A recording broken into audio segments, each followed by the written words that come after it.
This episode of the Practice of Therapy podcast is brought to you by TherapyNotes. You can find out more about them by going to practiceoftherapy.com/therapynotes.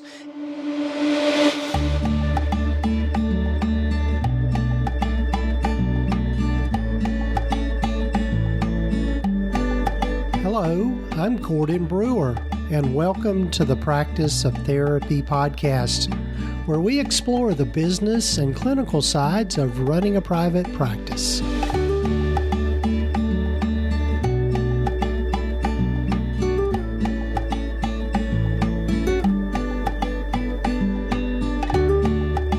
Hello, everyone. I'm Gordon Brewer, and this is episode number 241 of the Practice of Therapy podcast. I'm so glad you've joined us. If this is your first time listening in, glad you've stumbled upon us and hope you'll take time to follow us wherever you might be listening to your podcast. I'm glad for you to get to hear from Avivit Fisher again. Avivit joined me back in episode number 212, and I was really happy that she reached out to me about coming back on the podcast because I think this topic that we cover today, it's kind of, we talk a lot about marketing and what it means to market your practice, and particularly and being able to reach out or being able to really appeal to people that are looking for you for specific things. And Avivit tells her story about how she got into this field, or just the field of helping clinicians market their practices based on her own story and a tragedy that she faced when her house burned down. And so it's a great great thing to learn from. But also we talk about why you need to be focusing on marketing during your downtime. I know a lot of us haven't had a lot of downtime lately, but it will come eventually, and that you'll have some downtime. And particularly in the summer months, things tend to slow down a little bit for us in this field. So anyway, looking forward to you hearing from Avivit again. And before we get to my interview with Avivit, I'd love for you to find out more about the free trainings and webinars that I've got available at the Practice of Therapy.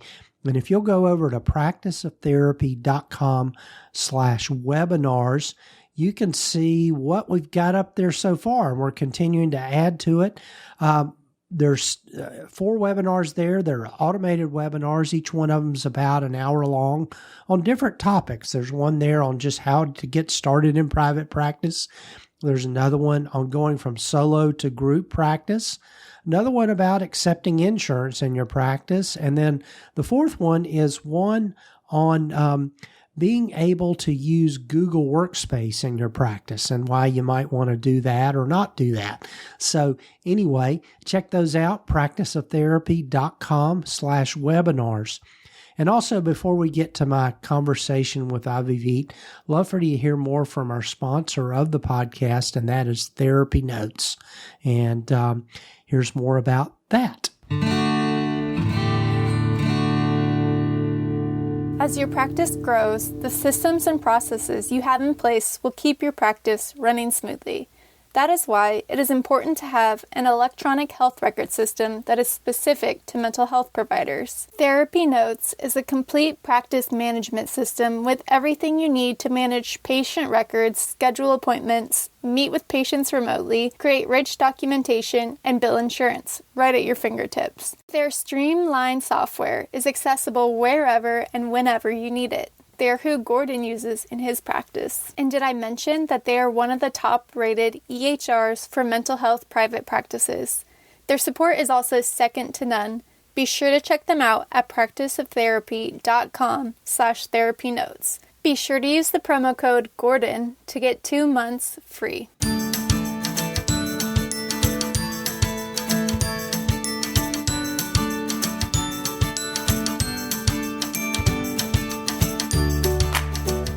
Hello, folks, and welcome again to the podcast. And I'm so glad to have back with me Avivit Fisher. And Avivit, welcome. Thank you so much. It's great to be here. Yes, and Avivit, I've gotten to know kind of over this past year through her company, Red Strategy, and she does a wonderful newsletter that's just got really a lot of great stuff just around the trends and marketing and mental health and all of that sort of thing. So for Avivit, as I start with most folks, tell folks a little more about yourself and how you've kind of landed in this niche and what you're doing. Sure. So I, unlike a lot of people who do the work that I do, am not coming from the mental health industry. I am formerly a graphic designer and a marketing professional. And I started as a marketing coach and marketing consultant back in 2012, and I worked mainly with small businesses. And in 2015, I've experienced sort of a personal tragedy. I spoke about it last time we met.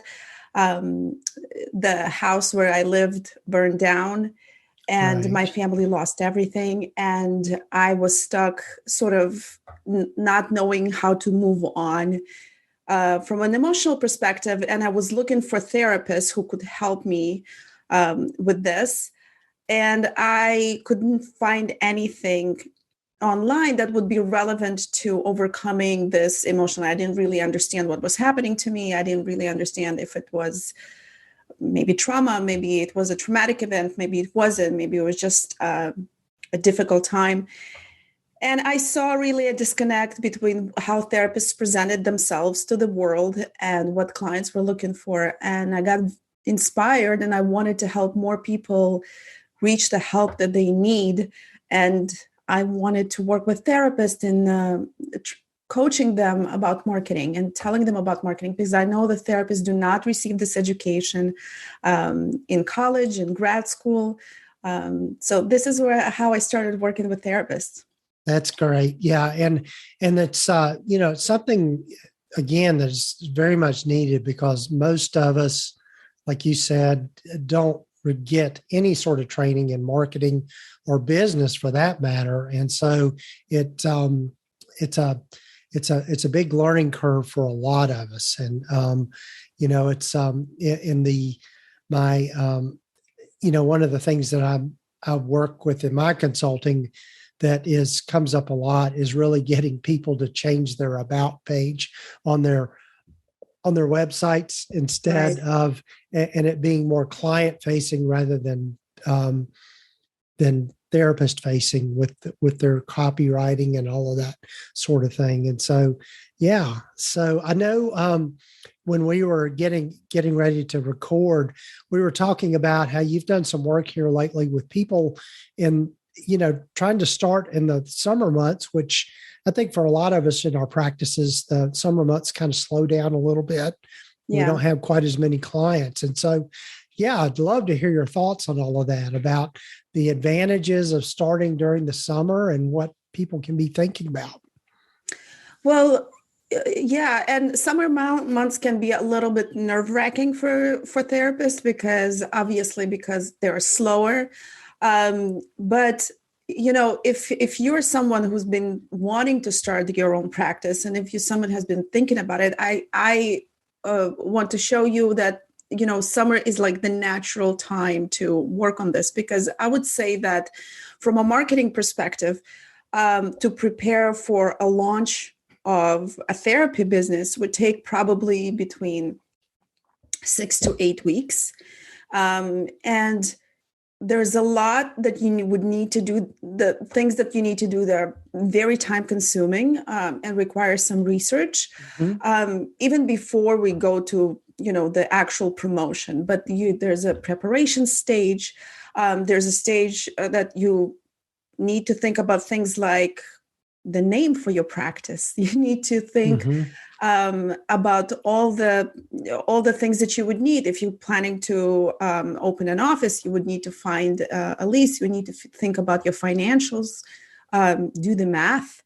And the slow season kind of provides this time that you can do this deep thinking, because then when it ends, we actually, after the summer, we kind of go into the busier time of year, and especially the holidays.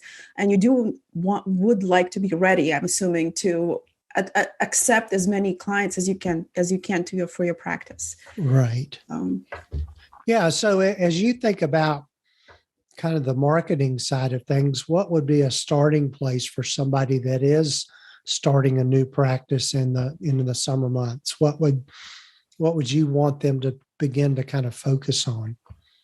Well, I would first, and this is the work that requires the most time. So I would like them to understand who they would like to work with. So you've been working already with clients. You probably have an idea who you would like to work with, what kind of clients you would like to reach.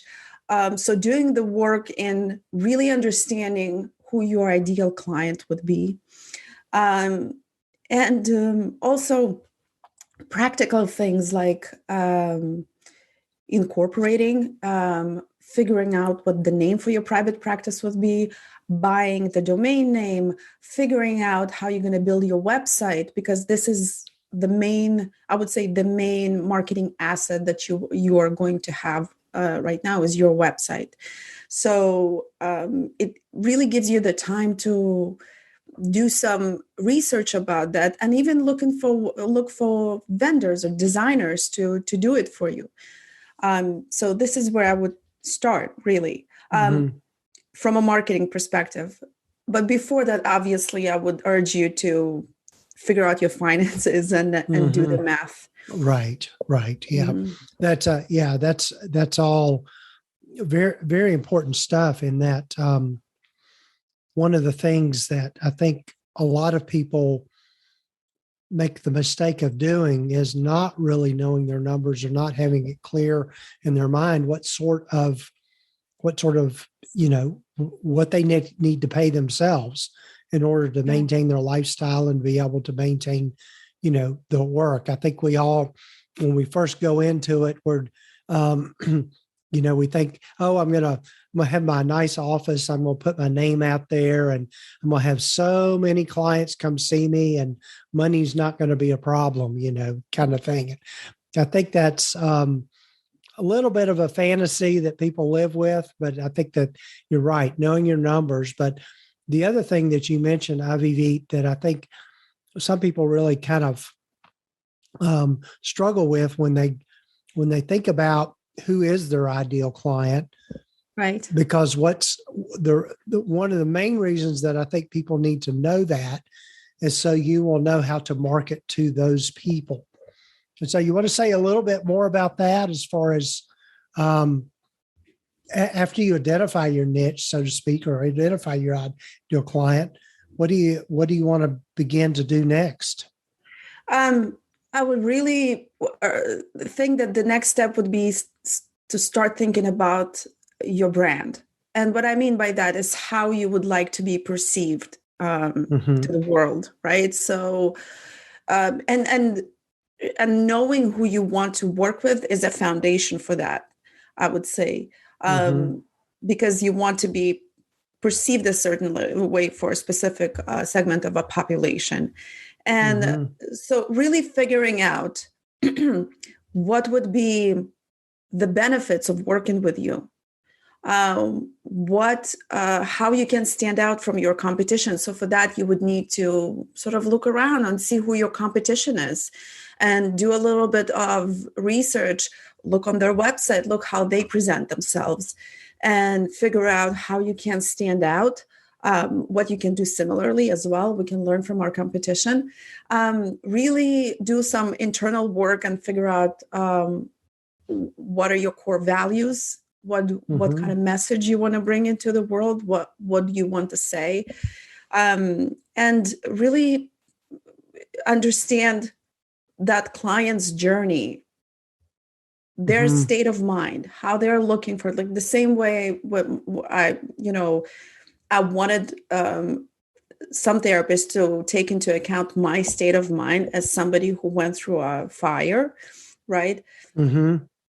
I would have liked it if somebody described it, I would have felt immediate trust. So the same thing, describe your ideal client's journey. And this type of work is going to make it much, much easier in the future to create a right promotion. Even when you're working on your SEO, or even if you decide to advertise your therapy practice on Google, it's going to help you with keyword research. It's going to help you to really attract the type of people that you want to work with. Right. Yeah, it's that's such an important point there, Avivit, is that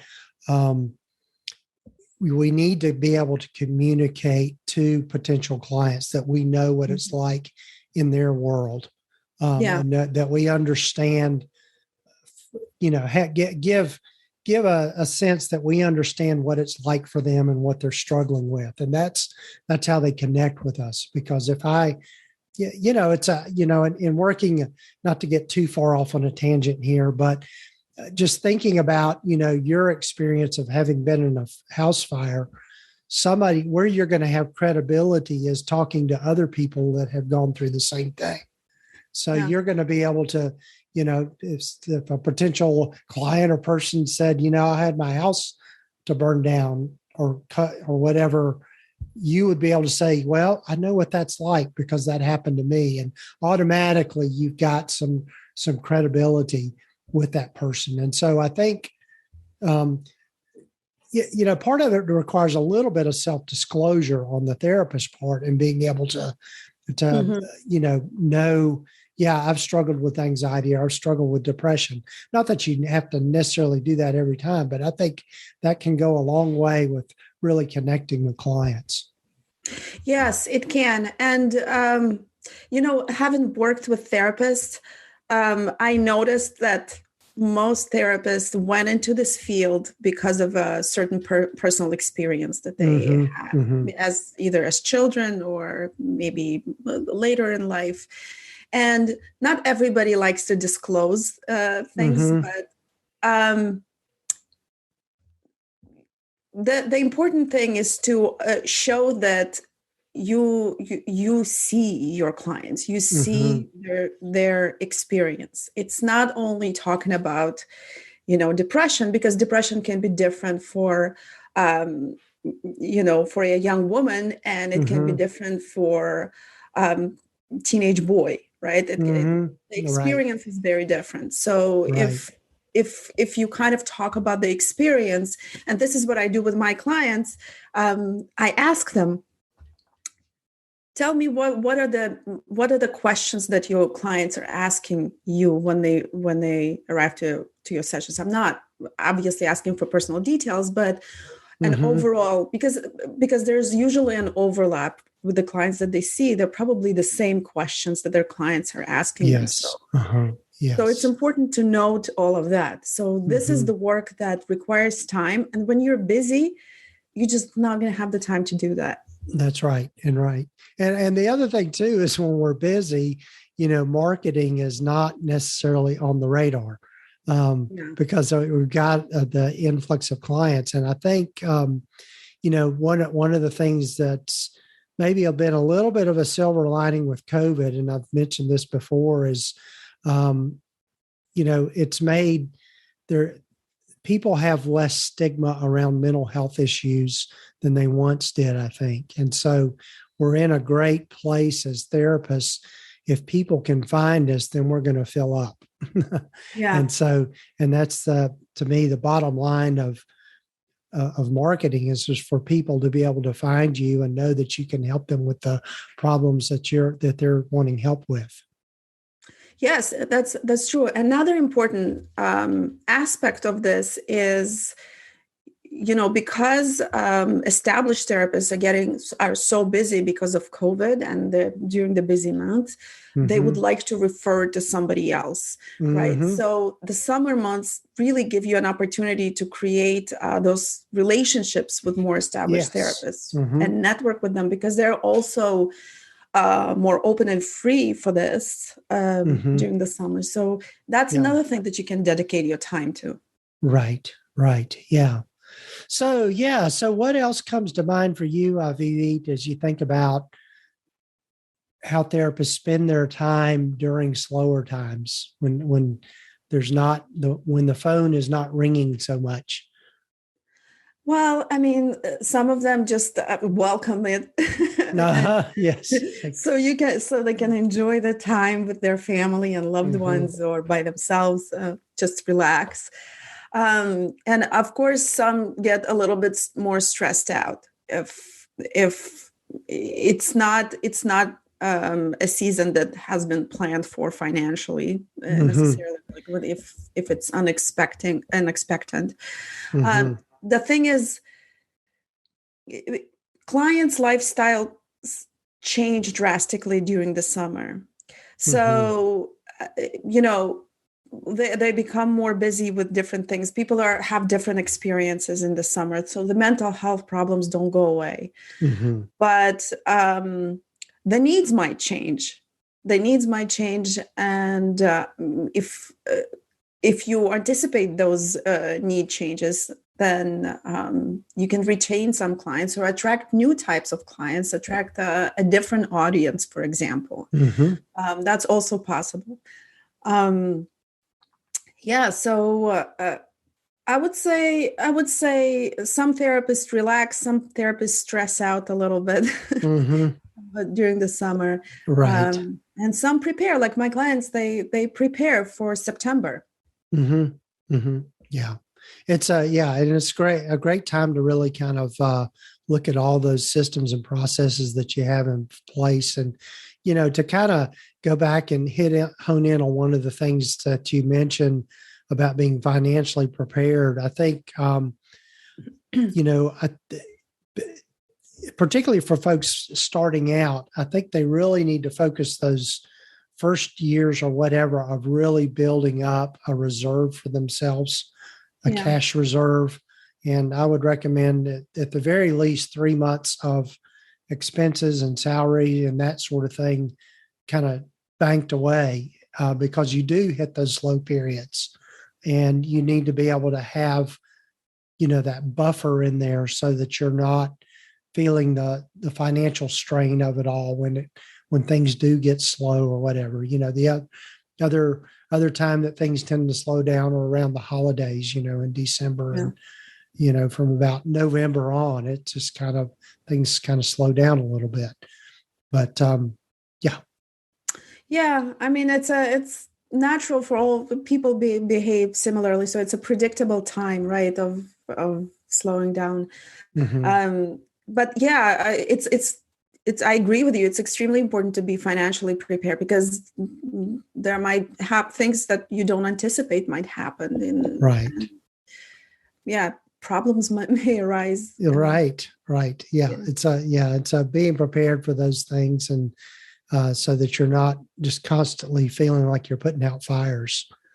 Exactly. But one of the ways to the point of being prepared is when you're starting to have realistic expectations about your expenses and also the fees. I mean, but I know a lot of people, when they're starting out, they're very nervous about attracting clients because they're new. And so they start with lower fees. And those might not be the most realistic fees for the future. Right. It's not something that's very sustainable.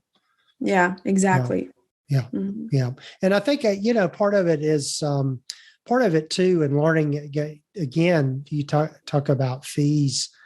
One of the things for people to realize is that if somebody is searching you out based on your fee, they are probably not your ideal client to begin with.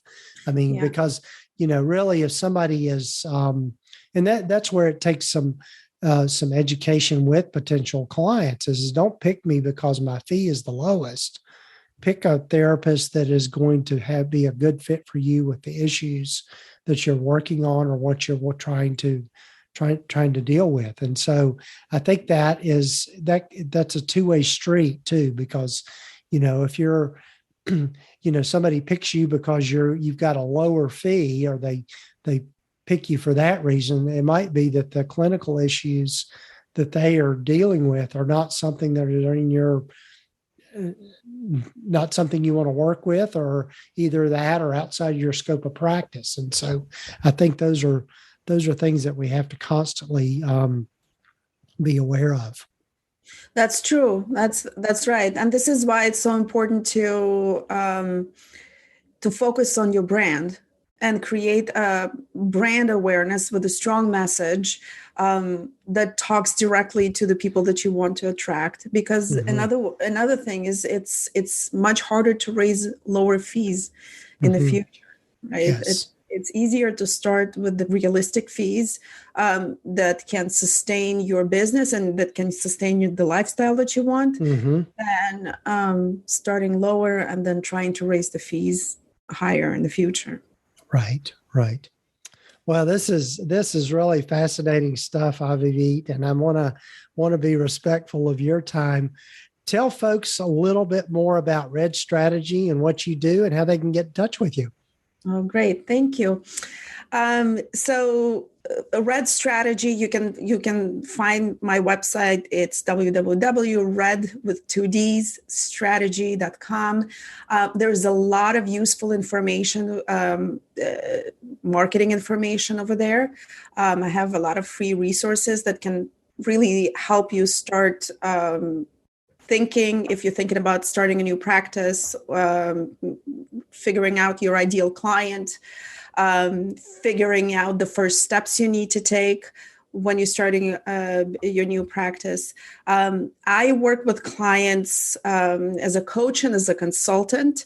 I work with new practices. I work with established practices that are looking for ways to grow. And I train them on everything that has to do with branding and market and digital marketing, copywriting, so SEO, advertising, so everything marketing related. Right. I also have a weekly newsletter, which focuses on mental health industry news and business trends. And every week I handpick the most interesting information when it comes to mental health industry. And I send out a digest with my spin on marketing. And it's been well-read and popular. So if you're interested, it's also a good tool for you to kind of start thinking like a business owner. Right. It is. I subscribe to that particular email, and so it's good. It's really great information. Aviv, thanks for being on the podcast. I enjoyed our conversation.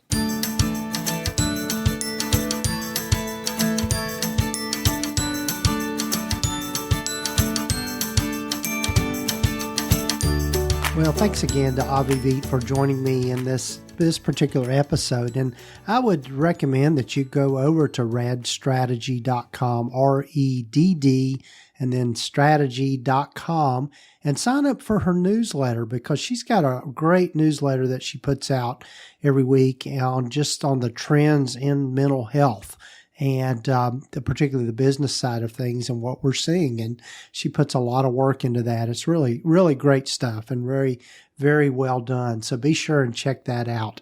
And also, I would encourage you to go over to practiceoftherapy.com/webinars and learn about those free webinars, those automated webinars. You get to pick the time that's convenient for you to watch the webinar. And I think you'll find what we've got there so far pretty helpful. At least that's what I'm hearing from folks. And again, big thanks to our sponsor of the podcast, TherapyNotes. And you can find out more about them by going to practiceoftherapy.com/therapynotes. And be sure and use the coupon code Gordon, just GORDON, and you can try them out for 2 months for free. They are who I use in my practice, and we just couldn't operate without them. So I can really recommend them. And the other thing too about TherapyNotes is that they are very cost effective. I know there've been a lot of the EHRs that have gone up in their price, and they have maintained the same price for several years. In fact, they went down in their price from what they originally started at. So if that's something that matters to you, the cost of things, which I think for most of us, but I think more importantly, the thing about TherapyNotes is that it is just a very well done electronic health record system, and it's one of the top rated ones. So anyway, check them out. And again, thanks for joining me for the podcast. Got lots of great guests lined up for future episodes, and looking forward to you hearing from them. And be sure to take time to follow us wherever you might be listening to the podcast. Just click that little plus button in Apple Podcasts, or the follow button in Spotify, or wherever you might be listening to the podcast. And we certainly appreciate it. And leave us a rating too. Love getting honest feedback about the podcast. So take care, folks. Hope you have a great rest of your week or weekend whenever you might be listening to this. You have been listening to the Practice of Therapy podcast with Gordon Brewer, part of the PsychCraft network of podcasts. Please visit us at practiceoftherapy.com for more information, resources, and tools to help you in starting, building, and growing your private practice. And if you haven't done so already, please sign up to receive the free private practice startup guide at practiceoftherapy.com. The information in this podcast is intended to be accurate and authoritative concerning the subject matter covered. It is given with the understanding that neither the hosts, guests, or producers are rendering legal, accounting, or clinical advice. If you need a professional, you should find the right person for that.